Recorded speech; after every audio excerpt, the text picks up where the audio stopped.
I have to tell you something, and I want you to understand that I'm uncomfortable. But I have to tell you because I'm going to be obedient. I don't do things like this. But this is what it is.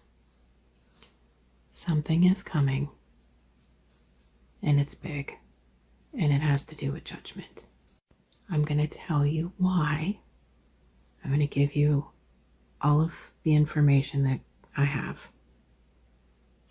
And then I'm going to log off for a few days. This is a huge leap of faith. Here we go. At the beginning of February, I felt called by the Lord to go and research the fall of man and Noah's flood, which are Genesis chapter 6 and 7, and so I did. I've read these chapters before. I expected to find nothing new, but I did. Now the central theme around the flood was what? Judgment. It starts by telling you that it was Noah's 600th year. He had just had a birthday. But it gives you other dates like 40 days and 40 nights of rain, and it also gives you the cubic measurements of the ark. Those things we all know.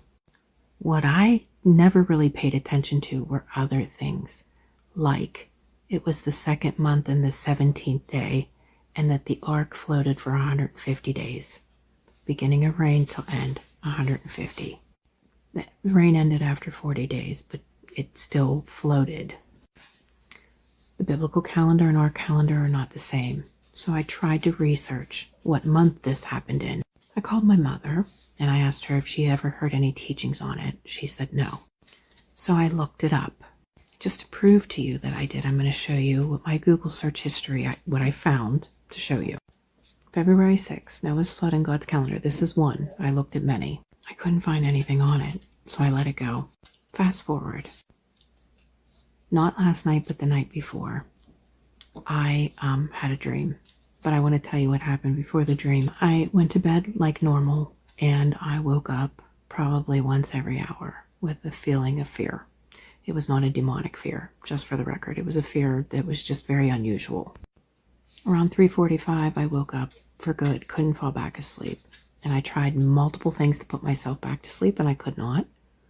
And so I finally shut the TV off, and I said, God, I'm just going to pray around 4:30. I asked God who he wanted me to pray for, and it was very specific people.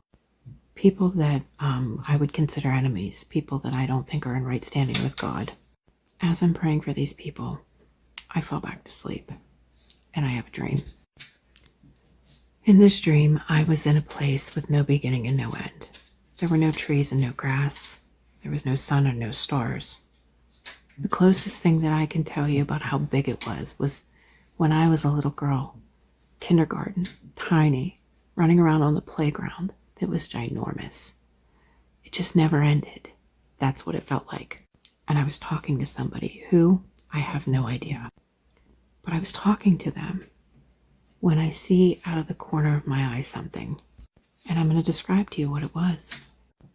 It was a wheel of eyes with an eye in the center.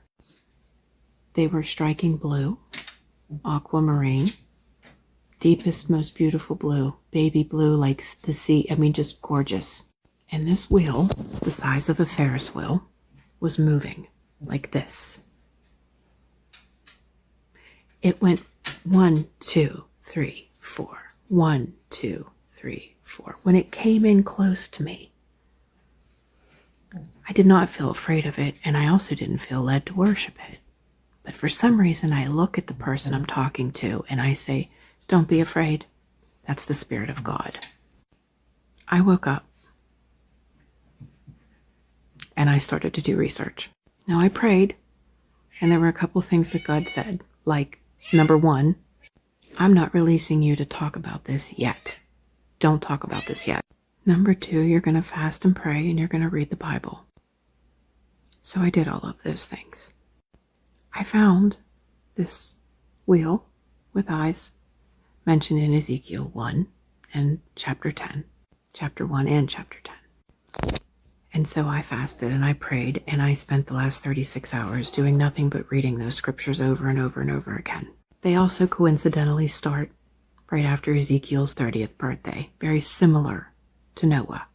He puts down the date and time that he's writing it very similarly. I believe it was the 5th month.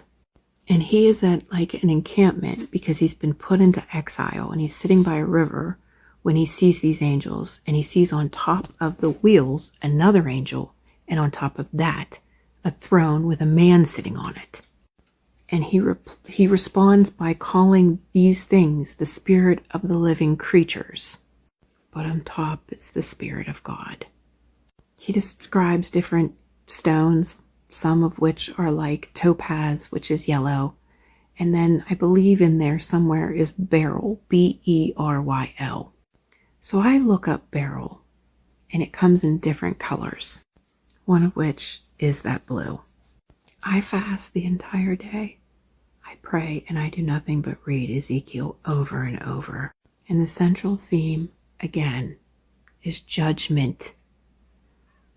When he has the Spirit of God tell him to write these things down, the Spirit of God says, Son of man, you're going to say that I'm telling you this. And those who have ears will hear it, and those who don't will not. But their blood is on your hands if you don't say it at all.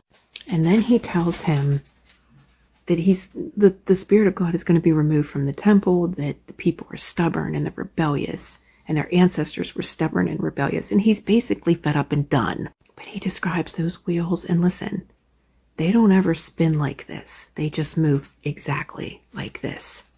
So as I'm praying and I'm getting more and more, I know that the central theme is judgment. I know that it is.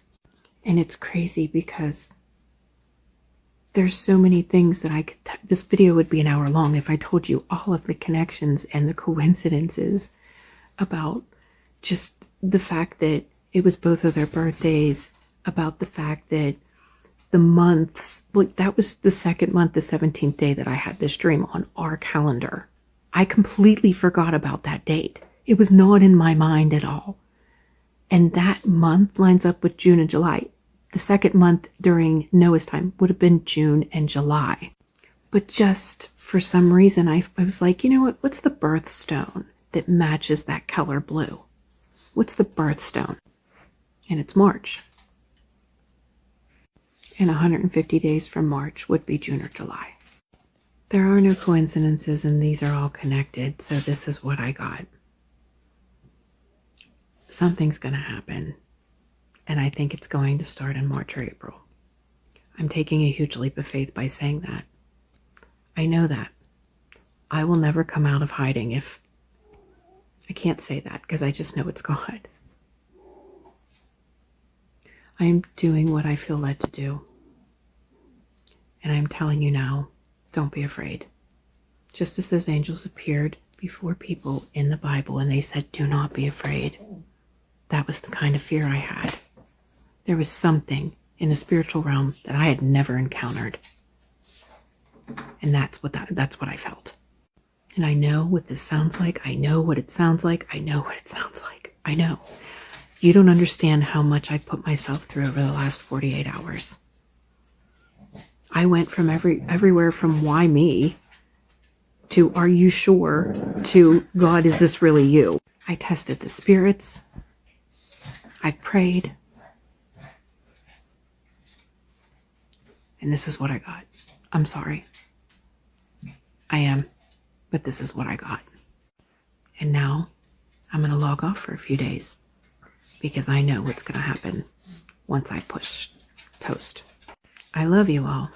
Get your houses in order and preach salvation. Today is the day for salvation. Do you understand me? Nothing else. That's it.